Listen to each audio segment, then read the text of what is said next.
तो हाल फिलहाल में ड्यू टू कोरोना पेंडेमिक हमें ये बहुत अच्छे से समझ में आ रहा है कि वायरसेस हमारे लिए कितने खतरनाक हो सकते हैं। लेकिन वायरसेस के साथ साथ कुछ और भी है जो कि बहुत खतरनाक तो है, लेकिन हम उससे इतना डरते नहीं हैं। जी हाँ, तो मैं बात कर रहा हूँ बैक्टीरियाज के बारे में। तो हम बैक्टीरिया से इतना क्यों नहीं डरते जितना हम वायरस से डरते हैं?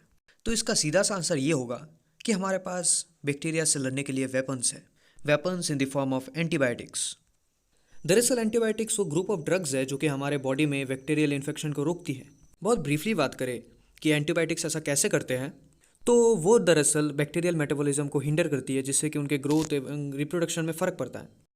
कई एंटीबायोटिक्स बैक्टीरियल डीएनए के साथ छेड़छाड़ करते हैं, जिससे कि वो सही प्रोडक्ट सिंथेसाइज नहीं कर पाते। तो कई उनके आउटर लेयर्स को सोल्यूशन में डिसॉल्व कर देते हैं, जिससे कि वो जिंदा ही नहीं रह पाते विदाउट एन आउटर लेयर। और कई सारी एंटीबायोटिक्स ऐसी भी होती है जो कि बैक्टीरियल रिप्रोडक्शन को हिंडर करती है, जिससे कि वो रिप्रोड्यूस नहीं कर पाते। तो अभी सुनने में तो ऐसा लग रहा होगा कि हमें बैक्टीरिया से लड़ने की कोई ज़रूरत ही नहीं है, क्योंकि हमारे पास सुपर वेपन है और एंटीबायोटिक्स काफ़ी है बैक्टीरिया से लड़ने के लिए। लेकिन ऐसा नहीं है, और यहाँ पर भी एक कैच है। एंटीबायोटिक्स को बहुत ज़्यादा यूज़ करने की वजह से अभी कई सारे बैक्टीरियाज ऐसे हो चुके हैं जो कि एंटीबायोटिक्स के खिलाफ रेजिस्टेंस शो करते हैं। उन्हें हम बैक्टीरियाज के रेजिस्टेंस स्ट्रेन्स कहते हैं। इसको मैं ऐसे समझाना चाहूँगा कि वो दरअसल बैक्टीरियाज के बहुत ही कम परसेंटेज होते हैं जो कि एंटीबायोटिक्स से नहीं मरते हैं, क्योंकि उनके पास ऐसे इवोल्यूशनरी ट्रेट्स होते हैं जो कि उनको एंटीबायोटिक्स से बचाते हैं। और ये ट्रेट्स जनरली बैक्टीरियाज के प्लाज्मिड में होते हैं, जो कि बैक्टीरियाज का एक एक्स्ट्रा सेलुलर डीएनए होता है। ये रेजिस्टेंस स्ट्रेन दरअसल तभी इतने ज़्यादा आगे बढ़ पाते हैं, इतने ज़्यादा डेवलप हो पाते हैं, जब हम एंटीबायोटिक्स को ओवर यूज़ करते हैं या फिर ज़्यादा यूज़ करते हैं। यानी कि इन बैक्टीरियाज का फॉर्मेशन दरअसल हमारे वजह से ही हो रहा है और हम ही उनको बना रहे हैं। 2015 में हमारे पास एक बहुत ही खतरनाक न्यूज़ आता है from our favourite country China. उस न्यूज़ के अनुसार उनके कंट्री में एक ऐसा बैक्टीरिया पाया गया है जो कि रेजिस्टेंस शो करता है towards the antibiotic colistin. Colistin एक बहुत ही पुराना एंटीबायोटिक है जो कि बहुत ही कम यूज़ किया जाता है, क्योंकि ये हमारे लीवर को इफेक्ट करता है। बहुत ही कम यूज़ करने की वजह से इस एंटीबायोटिक के रेजिस्टेंस स्ट्रेन बहुत ही कम है, यानी कि बहुत ही कम बैक्टीरियाज ऐसे हैं जो कि इसके खिलाफ बच सकते हैं। इसी वजह से इस एंटीबायोटिक को केवल तभी यूज़ किया जाता है जब बाकी सारे एंटीबायोटिक्स हार मान लेते हैं। इसी वजह से कोलिस्टिन के खिलाफ रेजिस्टेंस स्ट्रेन मिलना एक बहुत ही खतरनाक न्यूज़ है, क्योंकि ये हमारा लास्ट सहारा है fighting against an bacterial infection. China में दरअसल इस एंटीबायोटिक को बहुत ज़्यादा यूज़ किया जाता था सूअरों के ऊपर, ताकि इतने गंदे कंडीशन में रहने के बावजूद भी सूअरों में इन्फेक्शन ना हो। और यही एंटीबायोटिक इंसानों के बॉडी में भी आ गया थ्रू मीट।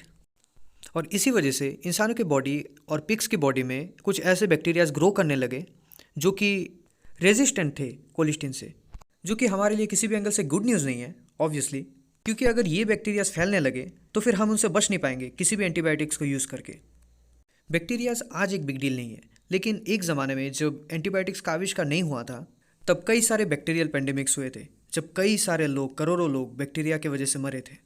उनमें से एक जाने पहचाने पेंडेमिक का नाम है द ब्लैक डेथ, जो कि एक बैक्टीरियम दी वाई पेस्टिस की वजह से हुआ था, जो कि मिडिवल टाइम में फ्लाइज के द्वारा फैलता था।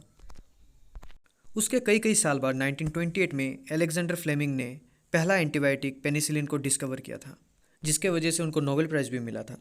उसके बाद से कई सारे एंटीबायोटिक्स का आविष्कार हुआ और कई सारे एंटीबायोटिक्स ने मिलियंस ऑफ लाइफ को सेव किया। लेकिन अभी फिर से वो डरावने दिनों की आने की संभावनाएं जाग रही है, जब इलाज की कमी से लोग मरते थे।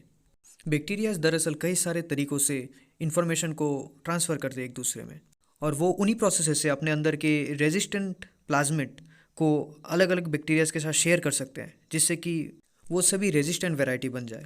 और तब बैक्टीरियाज की कुछ ऐसी वैरायटीज़ निकल के आएंगी जिसको किसी भी एंटीबायोटिक से हम नहीं मार सकते। ऐसे ही सबसे highly resistant variety of bacterias को हम सुपर बग्स कहते हैं।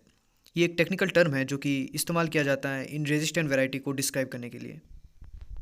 और इनके खिलाफ हमारे पास कोई हथियार नहीं है, हम इनके खिलाफ कुछ भी नहीं कर सकते।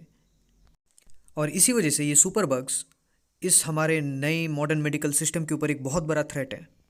तो चलिए अब बात करते हैं, क्या यही हमारा अंत होगा, एक बहुत ही खतरनाक बैक्टीरियल एपिडेमिक? शायद नहीं। बैक्टीरिया बहुत ही खतरनाक तरीके से इवॉल्व ज़रूर करते हैं, लेकिन हम इंसान भी बहुत ही अच्छे तरीके से रिसर्च करते हैं। मेडिकल सिस्टम में एक नया ब्रेक थ्रू आ ही सकता है, और ऐसा एक ब्रेक थ्रू कहा जाता है कि आ भी चुका है, जिसको हम अपने आगे के वीडियोज़ में बात करेंगे। और इसी के साथ मैं आपको थैंक यू बोलना चाहूँगा कि आप आखिरी तक मेरे वीडियो में बने रहे।